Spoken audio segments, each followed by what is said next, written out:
is a president who has ignored the people, has ignored the Constitution, and even his own past statements. In fact, on at least 22 occasions, he said he did not have the authority to do what he has done. Before he became president, on March 31st, 2008, the president said, and I quote, "I take the Constitution very seriously. The biggest problems that we're facing right now have to do with the president trying to not go through Congress at all. And that's what I intend to reverse when I'm president." Right. That's he was talking about Bush, and Boehner's right about that. But folks, that's what I said before the break at the top of the hour. If you're going to sit around and imagine, okay, what would the Republicans be mad at? I mean, I would get rid of this anger at my own base. There's no future in lashing out at your own. But what I'd be mad at, separation of powers is one of the primary safeguards built into the Constitution to protect it. I'm going to have to develop this further. I think it's this call I mentioned that I had a couple of months ago, who asked me, Rush, what's kept the Constitution alive so far? Just the honor system? And what the caller meant was, has it just been the willingness of people in power to observe it, to not defy it? And not entirely. I mean, there's been all kinds of liberal Democrats who would have loved to broom the whole thing. But in terms of presidents, Obama is a first in terms of the degree and consistency and extent of his flaunting the Constitution. The separation of powers is the number one safeguard. The arguments within all three branches of the quest. Founders knew human nature. They knew that Congress would want to get as much power away from the president as they could, vice versa. That the president want to get as much power away from Congress. And the founders thought that each branch would religiously and jealously guard its own power. They would not sit by and let a president tinkle on the Constitution. They would not sit by. The founders had a very profound confidence that members of the Congress would not just sit around and let a president take away their power. And the fight over that power would be one of the things preserving the Constitution, because it would be a fundamental aspect of it being fought over, i.e. separation of powers. By the same token, the founders believed that presidents wouldn't sit by and let Congress thwart their power. That they would be in fighting for their power, defending their power, and seeking more. And this ongoing battle, which was rooted in each branch protecting its own power, is what would preserve the Constitution. The separation of powers at the heart of it. Well, what's happened here in the last 6 years is Congress has basically vanished. They have let Obama do all this. And after Obama has engaged in all of these extra constitutional duties, all these executive orders, you know what the biggest threat to the Constitution going right now is? Not Obama. Not in a direct way. The biggest threat to the Constitution is this bureaucracy in Washington, all of these regulatory agencies that have just sprung up, having been created by Obama or various presidents, sometimes acts of Congress, and they are free to write up regulations and laws on people without going through Congress. You talk about bastardizing the Constitution, and you talk about ripping the whole concept of separation of powers to shreds. This is one of the greatest threats going. I mean, and you have the EPA and you name it, just automatically decreeing what farmers can and can't do on their own property. As just one small example, it's not that the Constitution is being violated every time one of those agencies done something like that. And it's happening thousands of times. And it's being done by design. It's one of the fastest ways around the Constitution. And you couch it in regulatory review and making it safer for the people and protecting the people. And so they'll look the other way. And hell, half of them don't even know that these regulatory agencies are violating the Constitution just on the basis they exist.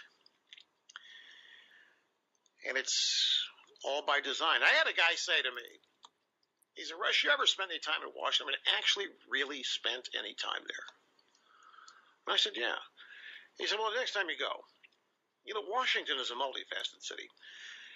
But he said, it's amazing to me, the places where legitimate constitutional power exists, the Capitol building, the White House, Pentagon, State Department, you name it, many of these buildings are beautiful. They're well crafted. They have a purpose. They're not overly large. They're not built other than Pentagon.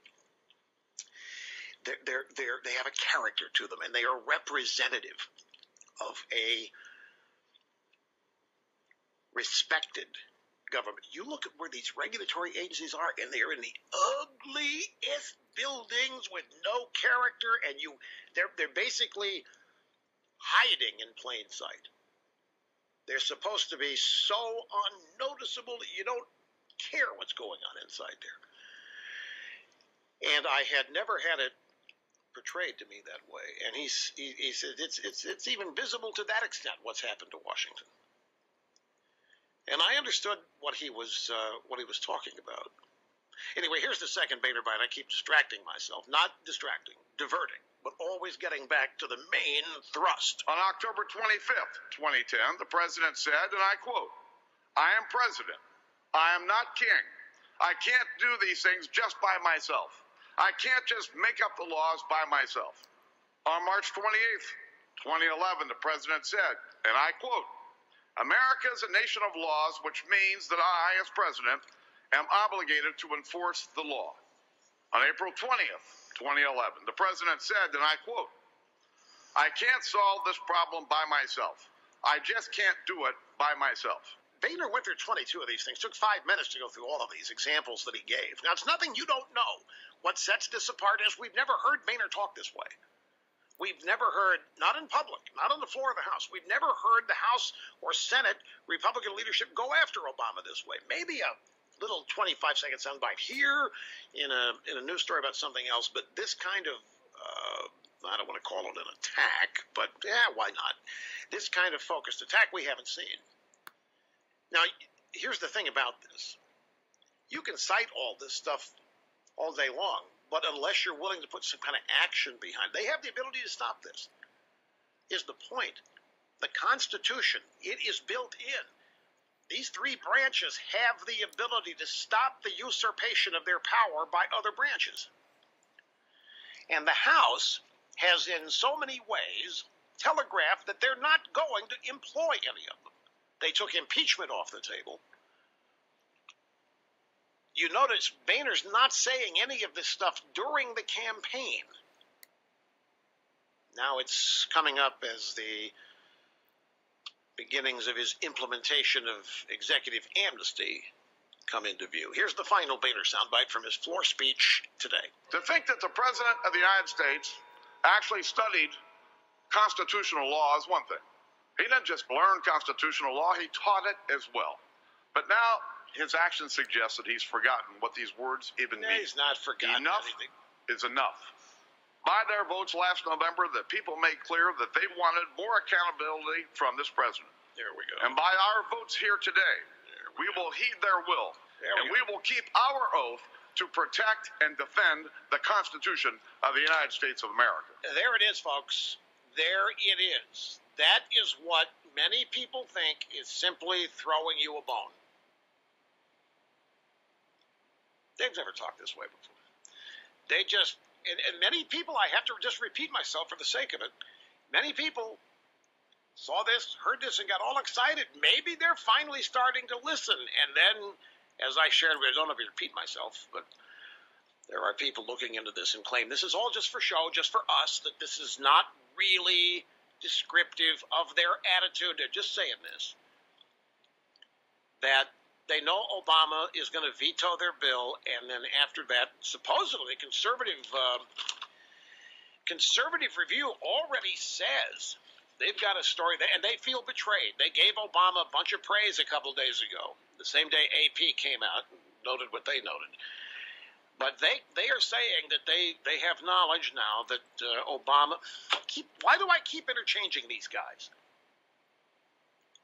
I mean, there's got to be something subliminal here.